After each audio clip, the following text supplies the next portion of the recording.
This is ABC 15 News. A federal judge preparing tonight to hear the first legal challenge to our state's new immigration law. Thank you for choosing us. I'm Steve Irvin. And I'm Katie Rammel. Tomorrow, a Phoenix police officer will be in court trying to convince the judge to overturn the law. ABC 15's Corey Rangel joins us live from the federal courthouse. And Corey, you spoke with that officer. Why specifically did he file the... Katie, he says when he became a police officer, he took an oath to protect and serve and to treat all people equally. But for a list of reasons, he says Senate Bill 1070 will prevent him from living up to that promise. Phoenix police officer David Salgado is bracing for a showdown in the courtroom. I feel great.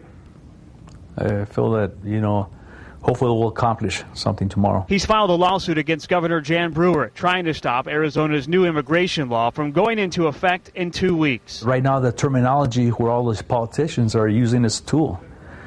This is not a tool for us. It's a disaster. Salgado argues immigration enforcement is the responsibility of the federal government and adds just because the government might not be doing its job doesn't mean he should start doing theirs. The state really, I believe that they overstepped the federal government. In the lawsuit, Salgado also claims the law will lead to racial profiling, even though the bill has language designed to prevent that. He also says he and other officers have not been properly trained to enforce immigration laws. And he adds the police department does not have the time or manpower to even enforce the law.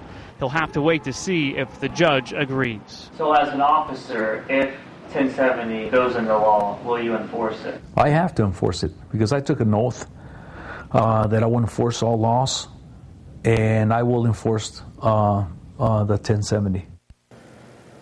And the judge that will hear tomorrow's lawsuit is also presiding over the government's lawsuit filed against Arizona. That takes place next week.